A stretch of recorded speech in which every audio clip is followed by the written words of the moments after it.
Ya, kami dari tim Lombok dari Jabatan Terang Merah Putih ingin memberikan penjelasan terhadap klien kami, yaitu saksi Muhammad Kafi dan Abdul Farhan Farsen. Ya. Jadi nanti Profesor Hasan Sarin menyampaikan, disambung oleh Bang Fitra Ramadhani kelasnya. Lalu kita buka tanya jawab. Kami persilakan pada Profesor. Terima kasih Bapak Brigjen Siswandi, terhormat dan juga terima kasih atas kehadiran dari para media massa di elektronik yang kami akan menjelaskan bahwa kita mengundang beberapa saksi, namanya adalah saksi dari Pak Asren dan Bung Kafi, yang mana Muhammad Kafi, yang mana mereka telah memberi keterangan di bawah sumpah di pengadilan yang terbuka untuk umum. Dan keterangan itu sudah jelas dan yang memberikan keterangan yang sebenar. Jadi sekarang ada upaya-upaya untuk menekan, menteror, mengintimidasi, dan mendemo dan memberikan keterangan kebencian kepada publik bahwa kami adalah memberi keterangan tidak benar. Padahal segala upaya hukum itu sudah dilakukan oleh para terpidana ini, yaitu dari pra peradilan, kemudian pengadilan tingkat pertama, banding, kasasi, dan juga gerasi. Kalau mereka mempunyai keterangan baru atau novo, upaya mereka hanya satu, adalah mengajukan PK. Tetapi tidak perlu membuka-buka BAP lagi. Berarti kalau membuka BAP lagi, berarti kuasa hukumnya tidak mengerti KUHP. Tidak sebagai lawyer yang mengerti KUHP yang tidak profesional.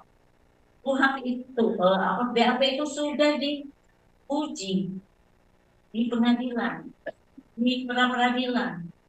Nanti secara detail akan dijelaskan oleh rekan saya Putra. Jadi tidak perlu lagi bicara BAP. Apalagi sudah gerasi akan mengertikan kalau gerasi itu mengakui kesalahannya di hukum supaya bisa dikurangi hukumannya. Tapi kan nyatanya ditolak. Jadi satu-satunya berusaha mengajukan PK dengan cara menemukan barang bukti, fakta baru yang menolak seluruh keputusan. Jadi kita bicara keputusan aja yang telah mempunyai kekuatan hukum tetap. Dan saya memperingati dengan keras ya, kepada pihak-pihak yang mengintimidasi, mempengaruhi ataupun mendemo dan segala rupa dengan segala cara yang tidak halal untuk supaya klien-klien saya ini memberikan keterangan yang bertentangan dengan yang pemberian keterangannya di bawah sumpah. Untuk itu saya peringati juga, jangan dibawa kasus ini masuk ke ranah politik. Dan kami akan melakukan upaya hukum setelah memperingati ini. Kami akan melakukan upaya hukum pidana dan tentu menjadi kerugian mereka tidak bisa mencalon karena surat keterangannya, kelakuan baiknya kami sudah melakukan secara pidana. Jadi saya peringati dengan keras orang-orang yang melakukan intimidasi pada klien kami, yang memberikan keterangan dengan benar. Ya, saya peringati ya. Jangan coba-coba bansos untuk cari dapat suara dengan cara-cara yang tidak halal. Saya dibully nggak apa-apa, itu mah biasa, risiko dari pekerjaan. Tapi yang mau nyalon bahaya ya. Itu aja saya peringati. Terima kasih. Terima kasih, Profesor. Jadi kita ini kompres baru ya.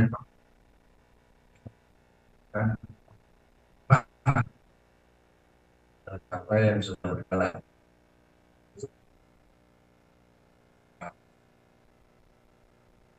Terima kasih Pak Jenderal. Assalamualaikum warahmatullahi wabarakatuh.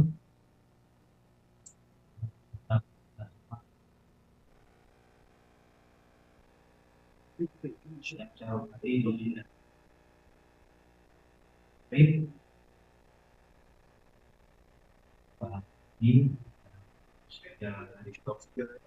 baik, rekan-rekan sekalian yang kami hormati, saya fakta terkait kasus kematian Cirebon tidak wajar. Sebenarnya ini amat dari Bayangkara pada Siap Republik Indonesia. Semoga optimis dan presisi. Saudara-saudara sekalian yang kami hormati, bahwasanya kami telah resmi menerima surat kuasa dari Ahmad Datul Kahfi. Pertama itu anak Pak Aslen. Yang kedua, kita juga sudah menerima surat kuasa dari Pak Asren Sum. Pada intinya Jakarta Merah Putih Langsung melakukan koordinasi, melakukan konsultasi, dan melakukan wawancara pada calon klien. Jadi penentuannya itu dulu sebelum kita pegang pasien dan konsultasi. Setelah kita wawancara, ternyata Abdul Pasren dan Ahmad Datul Kahfi konsisten pada keterangannya dan tidak berubah-ubah sesuai dengan apa yang ia alami, ia rasakan, dan ia lihat sendiri. Dan keterangan itu telah ia berikan di muka persidangan Pengadilan Negeri Cirebon yang di bawah sumpah. Setelah kita lakukan wawancara, ada 3 hari lamanya, sehingga kami memutuskan untuk memberikan bantuan hukum kepada Bapak Datul Kahfi dan Abdul Pasren, mengingat dengan pertimbangan banyaknya intimidasi. Ya, sebelum kita pegang ini, banyak sekali intimidasi yang dialami oleh Abdul Pasren beserta dengan keluarga, yang dibuktikan dengan adanya aksi unjuk rasa pada malam hari. Ini saya perlihatkan kepada rekan-rekan sekalian. Apakah unjuk rasa dilakukan pada malam hari itu adalah hal yang wajar? Pak, cari. Ya, di malam hari. Bagaimana orang bisa tenang, ya, kalau terus-terusan seperti ini? Mati HP-nya, ayo.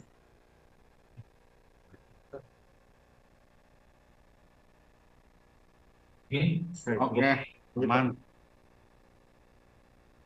Dan masalah persekusi ini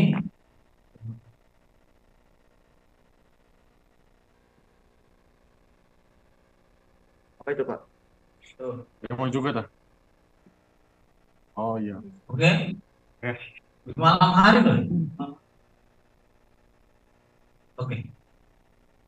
Apakah perbuatan seperti ini adalah warga negara yang baik dan warga negara yang taat hukum?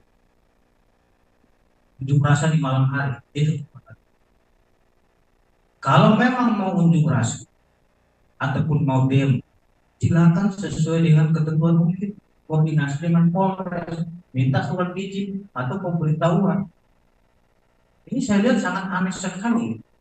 Biasanya orang itu kalau mau demo itu ke pemerintahan, ini malah demo kepada warga juga. Kita ini mau unjuk rasa atau mau anarkis atau mau sengaja buat keributan. Karena perbuatan itu terjadi di malam hari sesuai dengan informasi dan bukti yang kami peroleh. Artinya apa? Kita selaku warga negara yang taat semestinya harus menghormati proses hukum ataupun undang-undang yang mengatur terkait dengan hal-hal yang ingin mereka laksanakan sesuai konstitusional. Pendapat kami dari Jakarta Merah Putih bahwasanya tindakan pada malam hari dengan membentangkan poster dan membuat cari RT Pasren itu adalah perbuatan persekusi dan itu adalah intimidasi, sehingga klien kami membuat pribadinya merasa ketakutan dan tidak nyaman. Jadi saya luruskan di sini, bukan berarti klien kami ini melarikan diri, tidak. Bukan dia menghilang, tidak. Karena dia ingin suasana yang aman, nyaman dari perilaku intimidasi, perbuatan bully, ancaman, dan lain-lain. Siapa yang bisa menjamin kalau Pak RT tinggal di rumahnya itu keselamatannya terjamin? Siapa yang bisa menjamin? Kondisi seperti tadi yang saya perlihatkan. Belum lagi di berbagai media sosial adanya sifat-sifat yang mengarah kepada ujaran kebencian terhadap beliau. Seperti ini contohnya.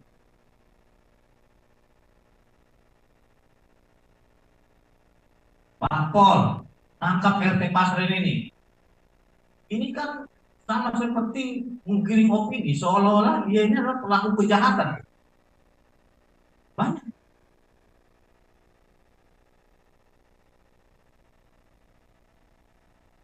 Dan banyak juga seperti foto-foto beliau dibuat seperti ini mukanya.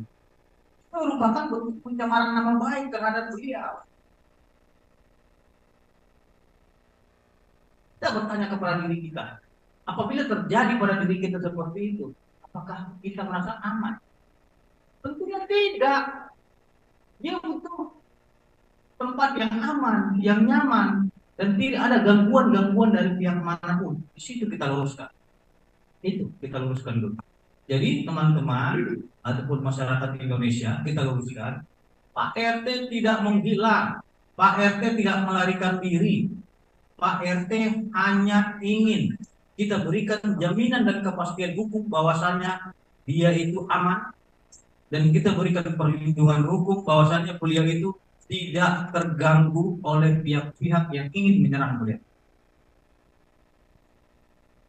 Jadi rekan-rekan sekalian, mengenai Abdul Pasren maupun Nurdatul Kafi yang dilaporkan oleh keluarga terpidana, kami menilai itu hanyalah upaya hukum dari keluarga terpidana untuk membuat nopo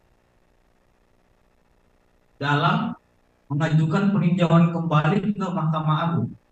Nggak ada masalah, sah-sah saja. Silahkan dibuat laporan polisi, dan itu adalah konstitusional yang dijamin oleh undang-undang. Tapi ingat, jangan laporan polisi ini dijadikan nopo, tapi kenyataannya Pak Pasren ini tidak memberikan keterangan palsu sebagaimana yang dituduhkan kepada mereka, maka konsekuensi hukumnya akan berdampak kepada pelapor. Apabila laporannya tersebut dihentikan oleh pihak kepolisian atau tidak cukup bukti atau bukanlah tindak pidana, ingat konsekuensinya telah diatur di dalam Kitab Undang Hukum Pidana sebagaimana dengan laporan palsu atau fitnah dan pencemaran nama baik. Itu. Maka kami menilai upaya laporan polisi terhadap Pasren hanyalah untuk membuat nopo baru dalam mengajukan PK. Kami minta kepada rekan-rekan yang sedang melakukan upaya hukum ataupun para keluarga terpidana, ya, jangan terlalu memaksakan kehendak agar klien kami ini berubah keterangannya sesuai dengan apa yang disampaikan oleh klien saudara. Kalau memang saudara merasa itu tidak benar, silakan. Tentu kami selaku penasihat hukum dari Jakarta Utara Merah Putih, kita akan ikuti proses hukum yang benar dan baik. Apabila memang pihak kepolisian meminta klarifikasi, kita akan hormati. Kita ikuti prosedurnya. Tapi ingat, bukan berarti kita mengikuti prosedur hukum ini kita diam. Tidak. Bakal ada nanti tindakan hukum yang kita lakukan apabila laporan ini tidak terbukti benar. Itu pasti. Kalau kita sudah gigit, kita nggak akan lepaskan itu. Baik, saudara-saudara sekalian, bahwasannya yang dipersoalkan oleh pelapor terhadap klien kami itu mengenai katanya itu ada dugaan memberikan uang kan gitu. Saya luruskan, di dalam putusan pengadilan, kalau pelapor ini membaca secara utuh putusan dan keterangan daripada klien kami Bapak Agung Pasren, cuma 3 poin inti yang disampaikan beliau terkait masalah uang. Kita tidak menemukan di sini, jadi jangan ditambah-tambahi gitu. Itu sudah menimbulkan fitnah. Maka pertanyaannya apa yang menjadi persoalan sehingga beliau dilaporkan? Keterangan beliau itu menjelaskan, ya, bahwasanya keluarga terdakwa H, ya, datang, ya, meminta bantuan kepada Bapak Pasren supaya anaknya tidak terjerat hukum. Kenapa? Karena dia selaku RT.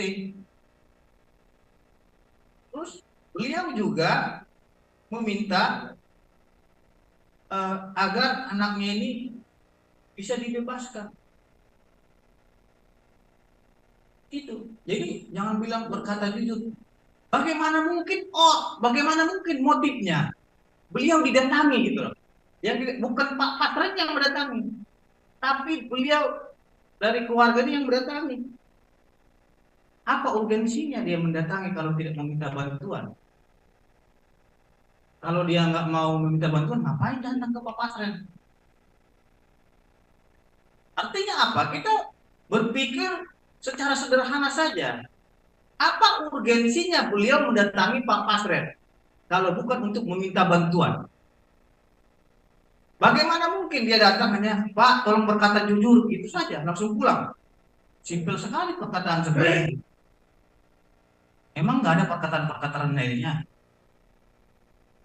Saya kira kalau hanya menyatakan, Pak, tolong berkata jujur, anak saya, bahwasanya anak saya tidur di rumah Bapak, habis itu pulang, nggak masuk akal. Makanya nanti ini akan kita buktikan, ya. Dan klien kami memastikan setelah beberapa kali kita wawancara dan konfrontir dengan saksi-saksi, beliau tetap konsisten pada keterangannya, pada putusan pengadilan, bahwasannya para terpidana ini, ya, yang dia ketahui tidak pernah tidur di rumahnya. Jadi ini adalah rumah dia. Ini adalah tempat dia. Masa orang lain yang tahu gitu? Jadi orang lain itu emang tidur di dalam rumahnya itu sehingga dia video sambil ngorok gitu, difotoin tidur dari sini. Ini mana mungkin? Orang dia di rumahnya di situ, anaknya di situ, gitu. Jadi kalau berbicara saksi, kita juga punya saksi. Dan ini semua nantinya akan kita sampaikan, ya, di pihak kepolisian. apabila memang diperlukan untuk dimintai keterangan. Karena kita adalah warga negara yang baik. Terus yang kedua, bahwasanya 5 terpidana, saya luruskan, 5 terpidana atas nama Eko Ramadhani, Eka Sandi, Supriyanto, Adi Saputra, Jaya, melalui kuasa hukumnya telah mengajukan pra peradilan dan sudah diputus oleh pengadilan. Ini selama ini belum pernah dibongkar. Ini kita bongkar putusan pengadilannya. Pada tanggal 4 Januari 2017, nomor perkaranya nomor 1 Bidpra 2017 PN Cirebon. Ya. Artinya apa? Artinya perkara tersebut telah diuji syarat formilnya, keabsahannya, mulai dari proses penangkapan, penetapan tersangka dan lain-lainnya. Ini sudah diuji pra peradilannya. Di pra peradilan ini mereka kalah. Ini harus saya sampaikan karena selama ini belum ada yang mengungkapkan pra peradilan ini. Ini mereka kalah. Jadi kita bilang ini kita nggak percaya putusan nomor 1. Nanti rekan-rekan bisa mempertanyakan langsung ke Humas Pengadilan Negeri Cirebon. Itu. Artinya apa?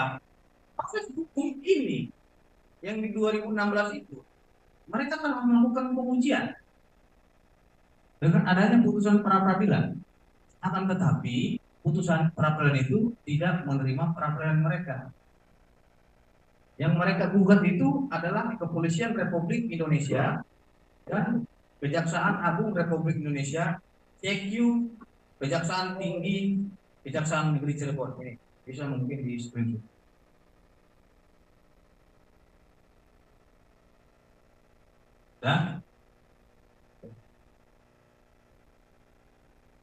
Ya, mungkin ada tambahan dari basis. Jadi intinya sampai hari ini kita sehat.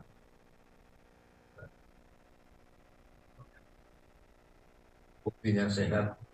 Ya.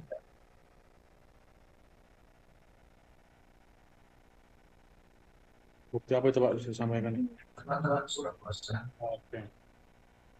Dan pada si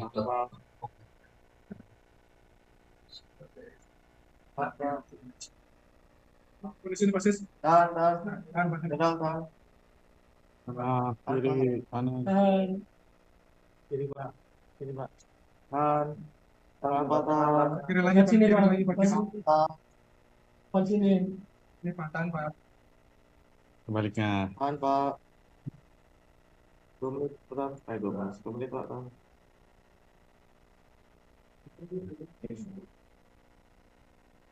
Nah. Dan intinya sampai tadi pun kita fakta bahwa tanggal 27 Agustus malam minggu tidak ada para terpidana itu yang tidur di rumah. Ya, tambah dari saya ingin jawab.